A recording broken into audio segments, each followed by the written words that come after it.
Queria te dizer em que lugar isso aconteceu, mas não posso. Não por medo, e sim porque minha avó também ouve este canal. Ela me pediu para contar tudo palavra por palavra, mas com uma condição: que eu não revelasse o nome da cidade, nem do bairro, nem da igreja.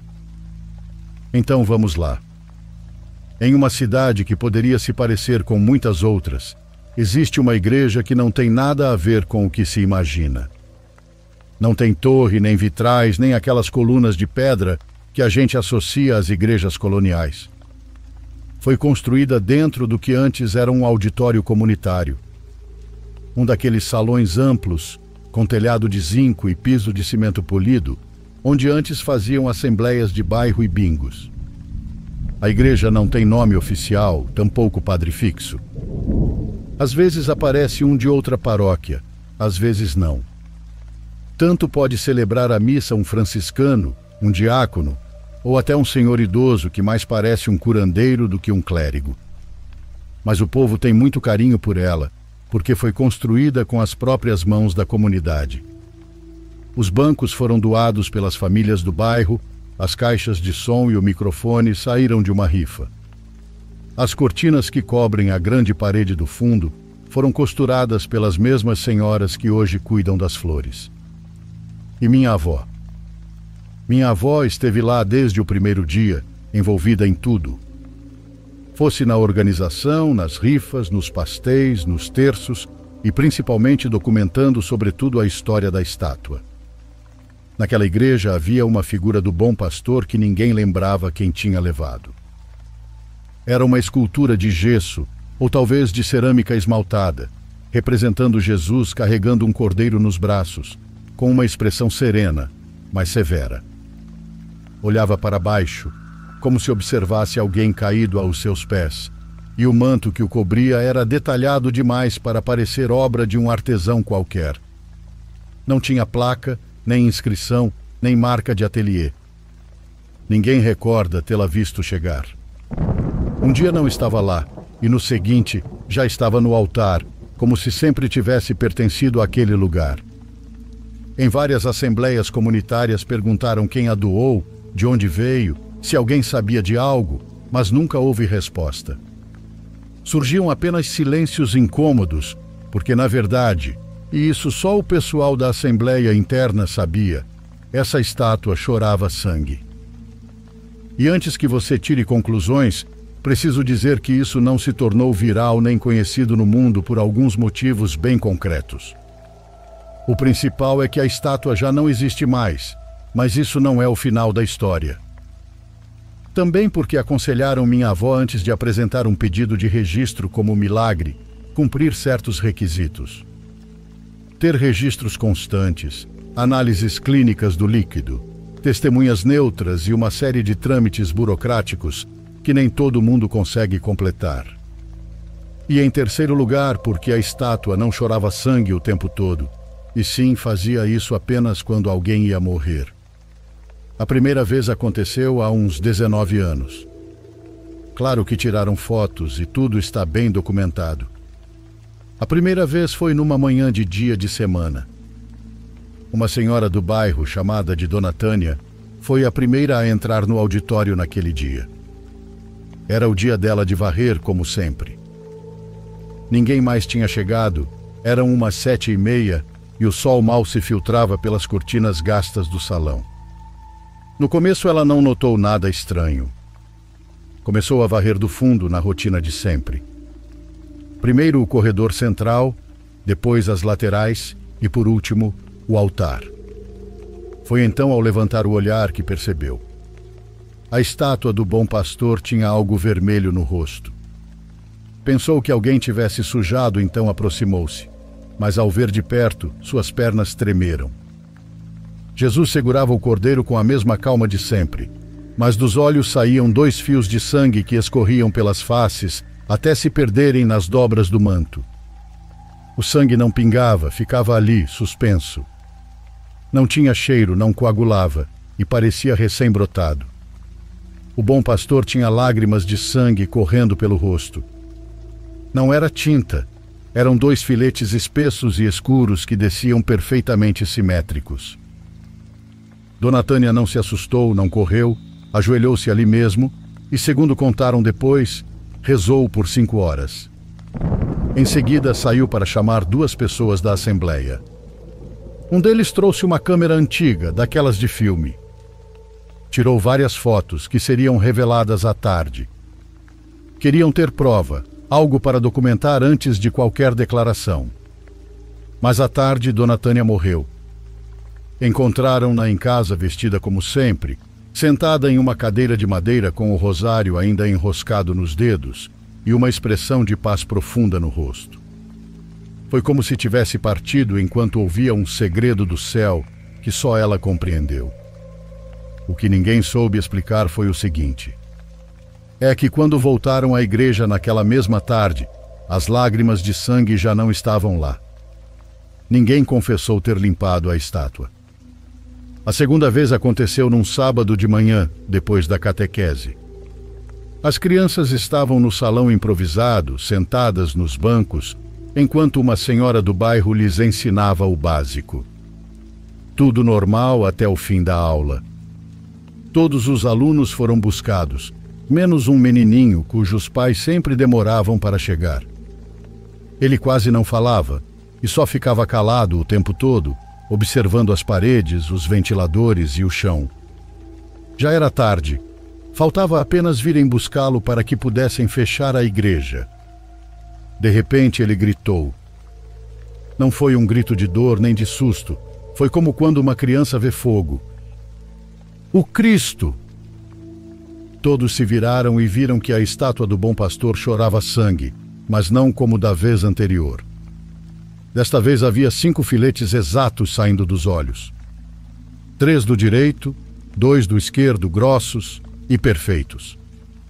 Não pingavam, simplesmente fluíam como se estivessem suspensos. Mas o que mais impressionou quem estava ali não foi o sangue, e sim o rosto. A expressão serena de Jesus, aquela que parecia feita para consolar, não estava mais. Agora o semblante parecia tenso, com os músculos faciais marcados, como se começasse a franzir a testa.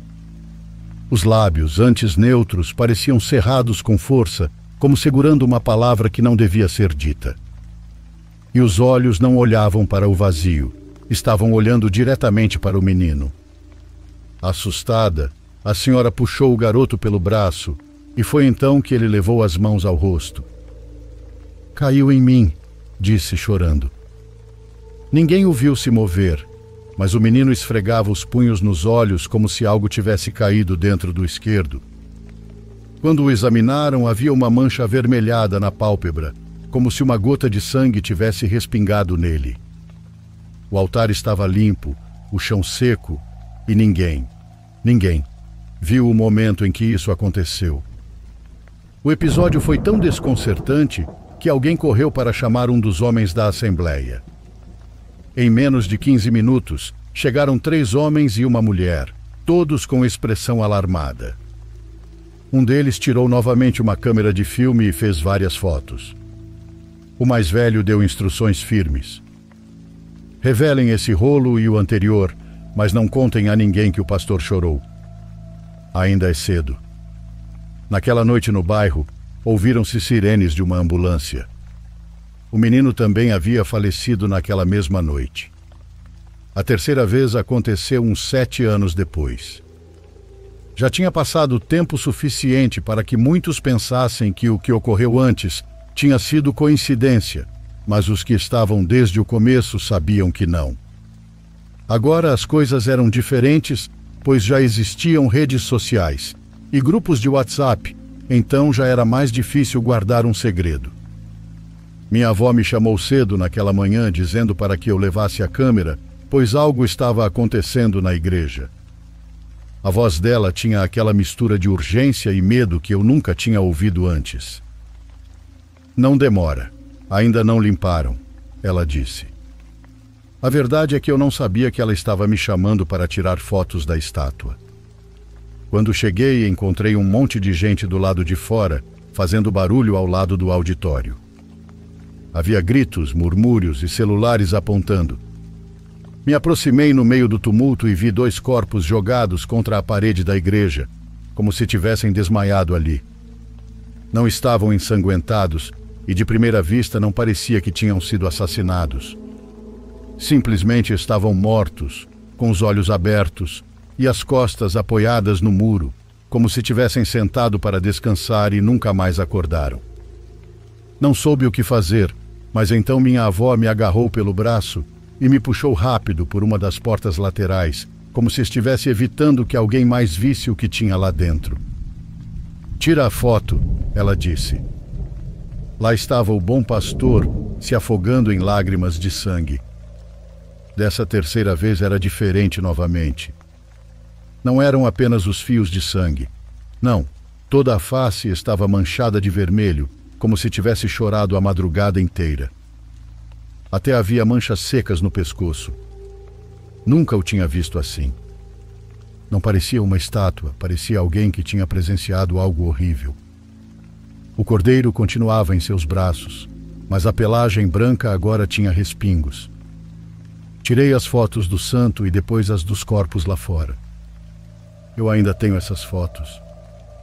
Naquele mesmo dia foi convocada uma reunião extraordinária da Assembleia.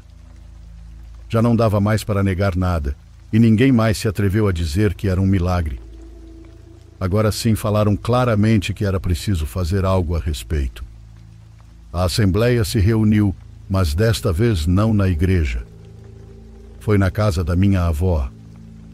Havia poucas cadeiras, e os rostos dos que se animaram a ir traziam uma mistura de fé e medo.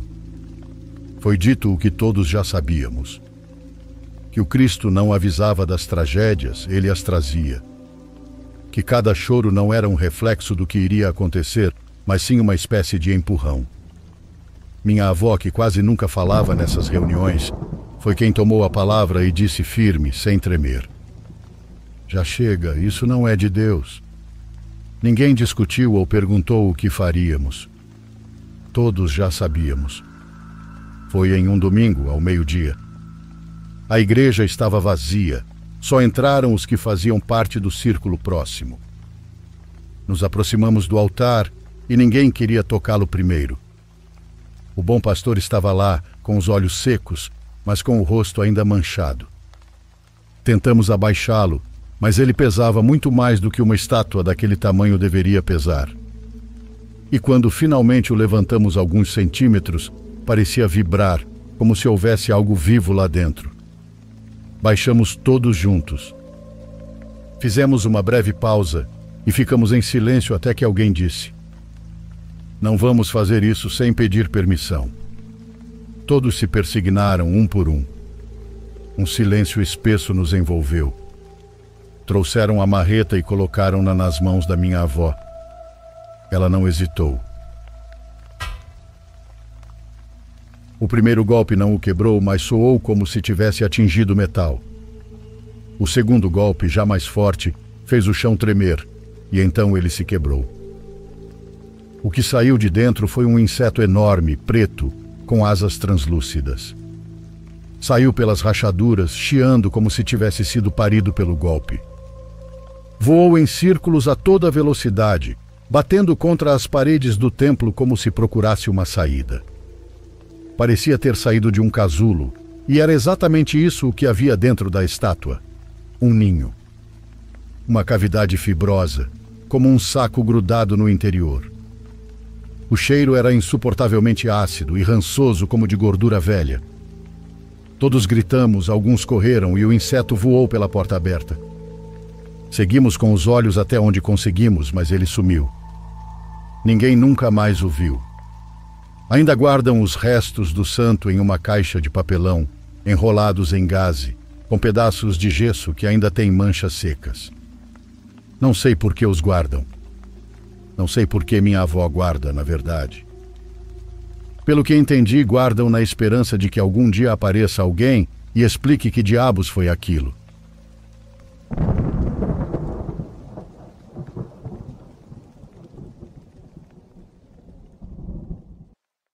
Por favor, curta e se inscreva se você estiver gostando.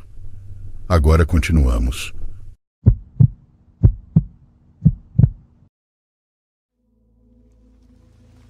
Olá, meu nome é Afonso e sou do norte da Catalunha, na Espanha. Tenho 40 anos e há 20 trabalho como guarda florestal em vários parques nacionais dos Pirineus. Os Pirineus são toda essa região montanhosa que divide a França da Espanha e onde se encontra um pequeno país chamado Andorra. É uma região grande, com muita beleza natural e também cheia de mistérios e coisas estranhas. Mas nenhuma é tão marcante quanto a que eu vi no dia 30 de junho. Naquele tempo eu trabalhava em um parque nacional conhecido como Ordesa e Monte Perdido. É uma região enorme e belíssima, cheia de campos, montanhas com picos nevados, florestas, cânions, rios, lagos e muitas rotas para caminhantes. Há áreas de camping e espaço livre para quem deseja fazer bivac. Além disso, há uma fauna muito diversa, com javalis, cervos, corujas, cobras e uma variedade monumental de aves e insetos. E no ponto a que quero chegar, também há ursos pardos. Entendo que em certo momento tenha se popularizado a ideia de que não havia ursos na Espanha, porque de fato não havia. Porém, agora sim.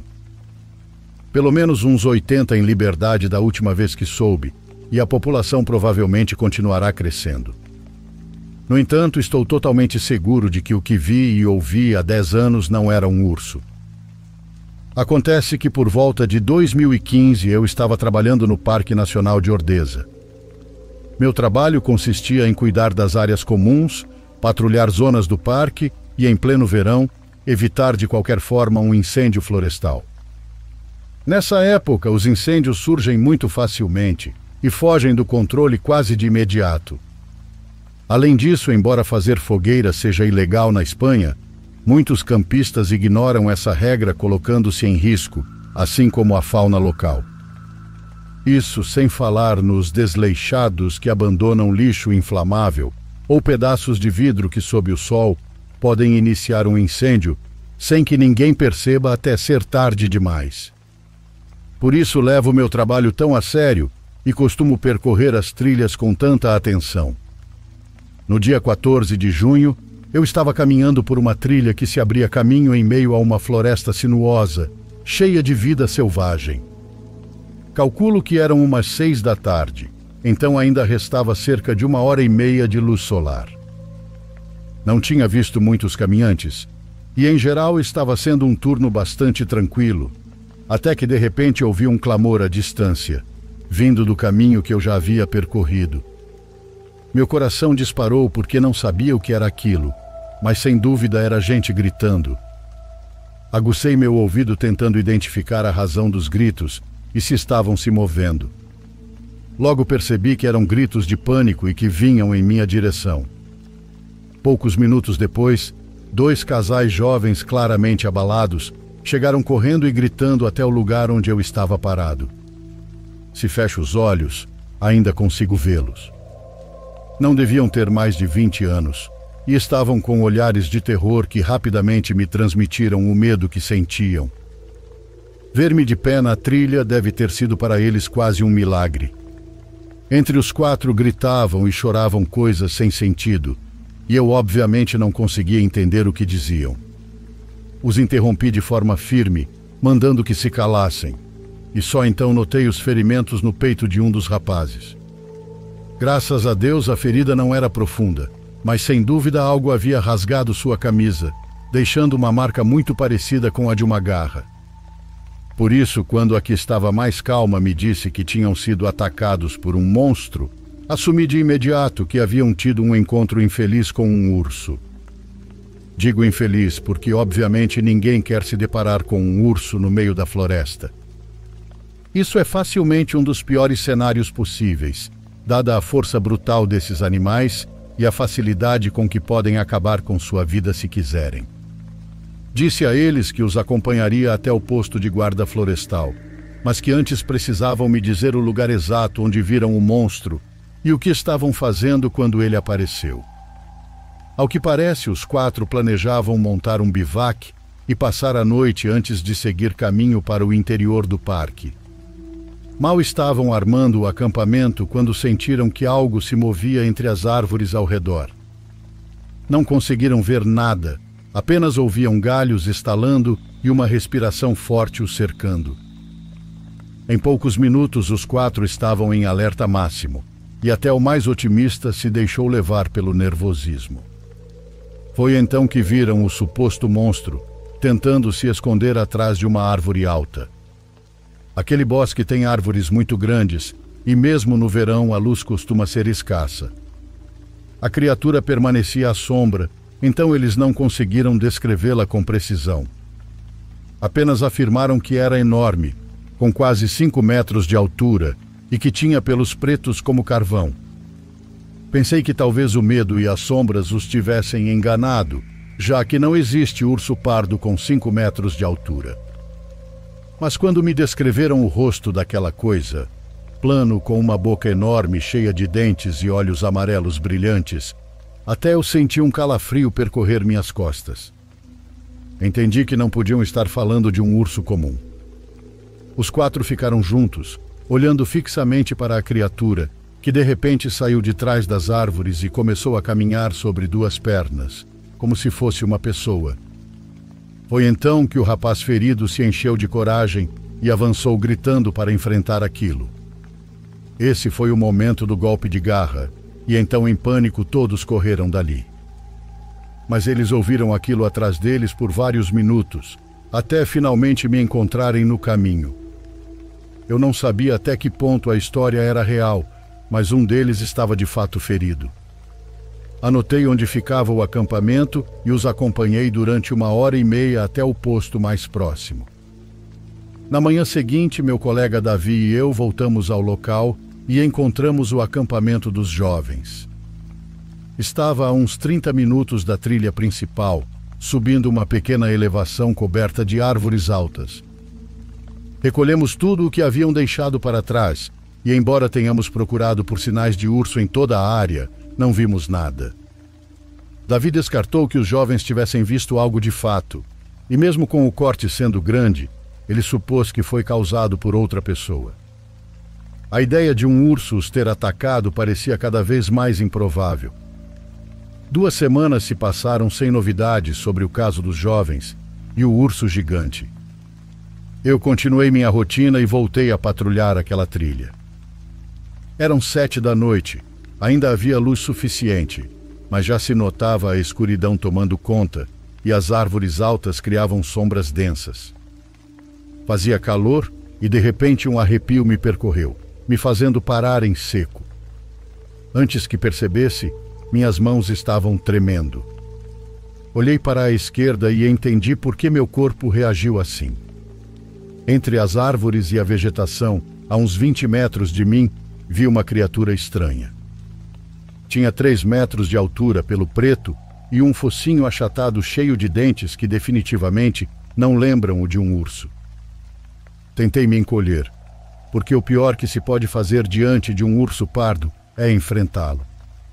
Você não tem chance. Mas não cheguei a me agachar por completo quando de repente eu ouvi. Ouvi aquela coisa rir. Era uma risada profunda, lenta e gutural. Aquilo não era um animal. Então, o mais rápido que pude, comecei a correr pela trilha. A adrenalina tomou conta de mim a ponto de eu saltar entre pedras, como se estivesse flutuando. E embora corresse mais rápido do que jamais havia corrido, ainda conseguia sentir sua presença atrás de mim, me perseguindo. Mas depois de alguns minutos, a sensação desapareceu.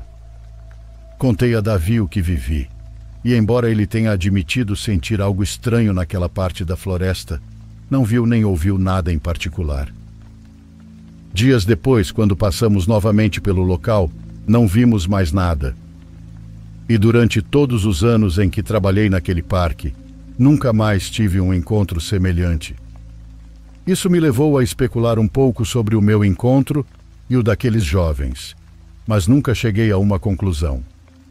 Sem dúvida, o mundo é um lugar imenso, e talvez em áreas intocadas, afastadas da civilização, se escondam criaturas grotescas e malévolas. Não sei ao certo, mas uma coisa tenho bem clara: aquilo não era um urso.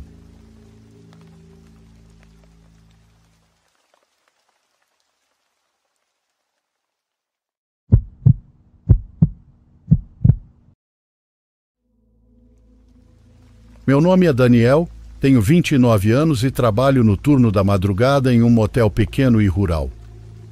Não é uma rede, é só um lugar da família com 2 andares e 20 quartos no total. Costumo trabalhar das 22 às 6 da manhã. O motel não recebe muito movimento à noite. Talvez alguns check-ins depois da meia-noite se alguém estiver passando pela estrada. Mas na maior parte do tempo fica morto de quieto. Foi por isso que aceitei o emprego. Não sou muito de lidar com gente, então ficar em um prédio vazio a maior parte das noites funciona para mim. A configuração é mais ou menos assim. Tem um escritório principal com a recepção, algumas cadeiras, uma máquina de café e um pequeno expositor de folhetos. Atrás do balcão há um corredor que leva a um escritório dos fundos. Esse escritório dos fundos é meio que uma sala de descanso. Tem outra mesa, um sofá, uma mini geladeira e uma TV fixada na parede. A coisa legal é que tem uma caixinha de som lá atrás que toca um sininho sempre que alguém aperta a campainha da recepção. Então, normalmente eu fico lá atrás, assisto alguma coisa no meu notebook, às vezes cochilo no sofá, e aí, quando eu ouço o sininho, eu me levanto e vou para a frente. Já trabalho nisso há tempo suficiente para conhecer o ritmo do lugar. O prédio range às vezes, o ar-condicionado faz um estalo e a porta da frente zune quando um hóspede usa o cartão-chave depois do horário. Esses são todos sons normais. Mas a questão de trabalhar no turno da noite é que até as coisas normais podem mexer com você se você pensar demais sobre elas. E às vezes as coisas que parecem normais a princípio acabam não sendo. Isso aconteceu numa noite de terça-feira. Estava frio lá fora e o estacionamento estava vazio, exceto por 4 ou 5 carros dos hóspedes. Eram cerca de 2 da manhã quando eu ouvi o sininho pela primeira vez. Levantei do sofá lá atrás e fui para o escritório principal. Quando cheguei, não havia ninguém em pé no balcão.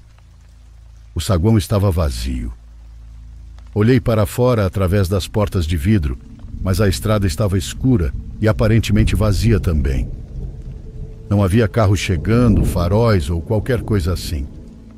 Pensei que talvez tivesse imaginado, mas o sininho é alto e claro, então eu sabia que não tinha imaginado. Fiquei ali 1 minuto, esperando para ver se alguém chegava atrasado, mas ninguém veio. Então voltei para a sala de descanso. Sentei no sofá, peguei meu celular e fiquei rolando a tela por um tempo no TikTok. Nem 10 minutos se passaram quando o sininho tocou de novo. Levantei sapateando e fui rapidamente para o escritório principal, mas mais uma vez estava vazio. Os pelos da nuca ficaram arrepiados dessa vez. Fui até as portas e saí para fora. O estacionamento continuava do mesmo jeito. Os carros estavam todos estacionados com as luzes apagadas e não havia movimento em lugar nenhum. A estrada também estava completamente vazia e um vento frio assobiava sem parar. Fui até a beira da calçada e olhei para os 2 lados, mas não havia nenhum sinal de vida lá. Voltei para dentro e sentei desta vez atrás do balcão da recepção em vez de ir para os fundos. Achei que talvez algum bêbado estivesse brincando comigo, uma daquelas brincadeiras de tocar a campainha e correr. Talvez o filho de algum hóspede achou engraçado, mas depois de 15 minutos sentado ali sem nada acontecer, comecei a relaxar de novo. Recostei na cadeira, abri meu notebook e pensei que aquilo era uma daquelas coisas estranhas que eu depois iria rir. Então o sininho tocou de novo.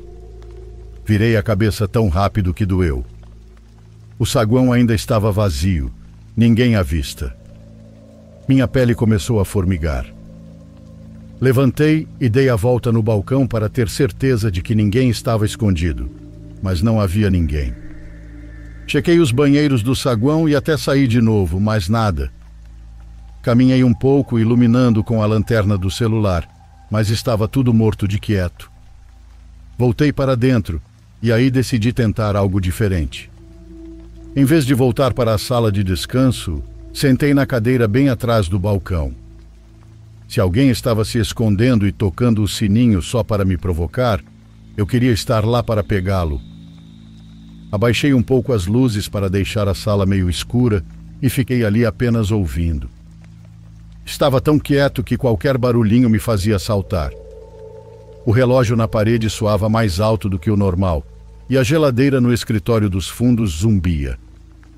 Fiquei ali de braços cruzados, encarando o sininho no balcão.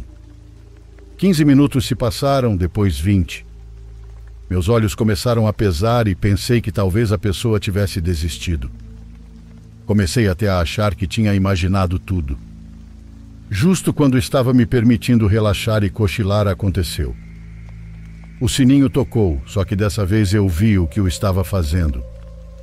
Uma mão amarelada surgiu debaixo do balcão, estendendo-se por cima e apertando o sininho bem na minha frente.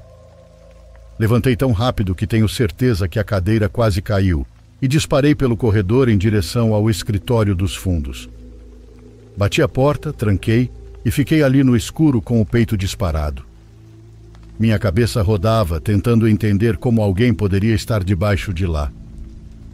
O balcão não tem muito espaço por baixo, mas dá para alguém ficar agachado se apertar. Isso significava que a pessoa estava escondida a poucos metros de mim, só esperando. Forcei a mim mesmo a olhar os monitores de segurança. Havia 4 câmeras, uma no saguão, uma no corredor e 2 no estacionamento. No feed do saguão eu vi a cadeira que aparentemente eu havia derrubado na correria. O balcão parecia vazio, então no canto inferior do quadro vi movimento. Uma cabeça surgiu por trás daquele maldito balcão. Não consegui distinguir detalhes, apenas o contorno e o brilho dos olhos encarando direto para a câmera. Afastei-me do monitor, pois não consegui continuar olhando. Peguei o celular e disquei para a polícia com as mãos tremendo. Sussurrei para a atendente que alguém havia arrombado e estava escondido no saguão. Ela me disse para ficar onde eu estava e que policiais estavam a caminho. Enquanto eu falava, olhava o monitor. A cabeça da pessoa desapareceu e então eu vi a pessoa rastejar, apoiando-se nas mãos e nos joelhos. Ele rastejou até a porta e então ficou de pé. Era alto, vestia um moletom com capuz puxado e sua postura estava curvada.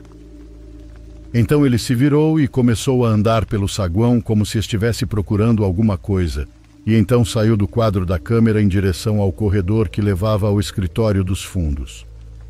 Apoiei minhas costas contra a porta trancada. Um momento depois, a maçaneta chacoalhou.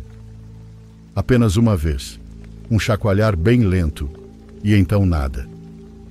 A atendente continuou perguntando se eu estava seguro, mas eu não consegui responder por alguns segundos porque minha garganta parecia que estava se fechando. Depois do que pareceu uma eternidade, ouvi passos lentos se afastando. Corri de volta para o monitor. O homem estava andando de um lado para o outro pelo saguão novamente. Em um momento, ele ficou parado em frente às portas de vidro e apenas olhou para fora como se estivesse esperando alguém. Depois ele foi até o expositor de folhetos e começou a folheá-los, como se estivesse matando o tempo. As coisas se arrastaram, mas finalmente vi luzes azuis e vermelhas piscando nas câmeras do estacionamento. A polícia havia chegado. O homem deve ter visto também, porque de repente saiu correndo.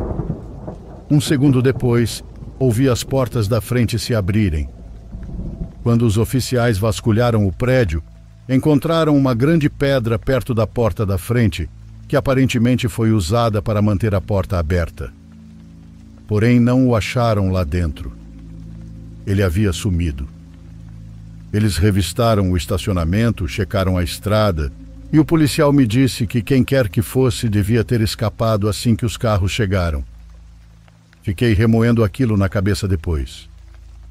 A forma como aquela mão simplesmente surgiu debaixo do balcão e apertou o sininho me dá calafrios. Agora, toda vez que eu ouço aquele sininho à noite, lembro daquela experiência. Acho que nunca mais vou olhar para aquele balcão do mesmo jeito.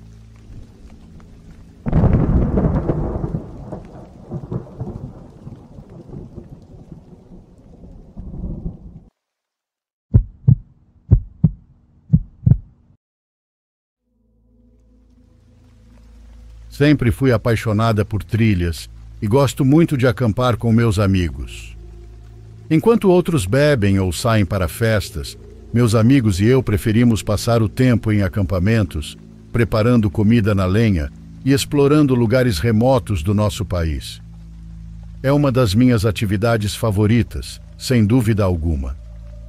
Porém, viajar sozinha é algo que me causa um certo receio, já que nunca se sabe o que pode acontecer.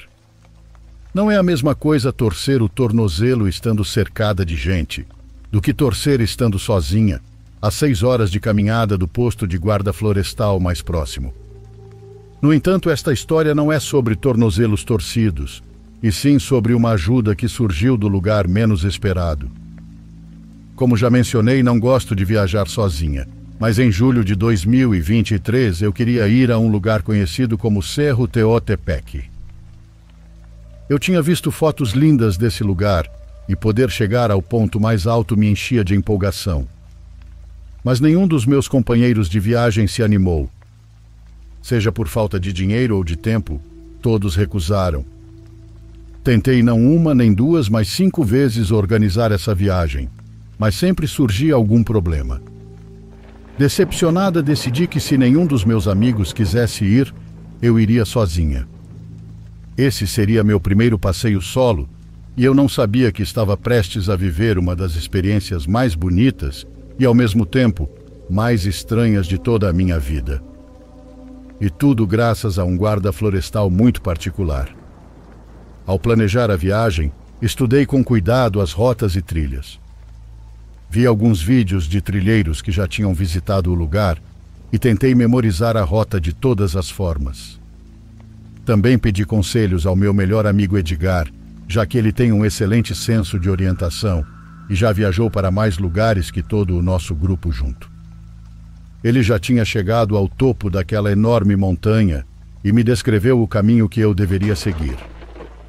Mas ele também me alertou para ter muito cuidado e me manter sempre na trilha correta. Apesar do aviso, eu estava bem confiante e pensei que nada de ruim poderia acontecer. Mesmo me aventurando em uma área de floresta bem grande, onde se perder era uma possibilidade real, eu me preparei para uma expedição de 2 noites. Levei minha barraca e tudo o que precisaria para passar um par de noites no campo. A caminhada durava muitas horas, mas eu estava em boa forma, então isso não me preocupava muito. As primeiras 5 horas foram tranquilas, mas o que eu não esperava era que tanto o clima quanto o meu senso de direção jogariam contra mim.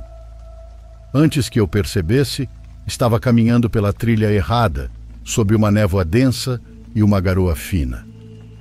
Não dá para confiar sempre na previsão do tempo, pois diziam que seria um dia ensolarado e claro.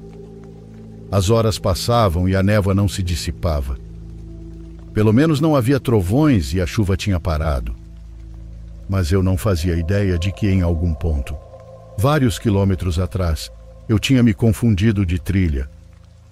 Em vez de me aproximar do topo do Cerro Teotepec, acabei indo para outra face da montanha, me aproximando de uma região conhecida por seus bosques nublados, ou seja, florestas úmidas e cheias de névoa. Fiquei um pouco nervosa por a névoa dificultar minha visão. Então me abriguei sob um conjunto de árvores, esperando que a visibilidade melhorasse. Isso não aconteceu.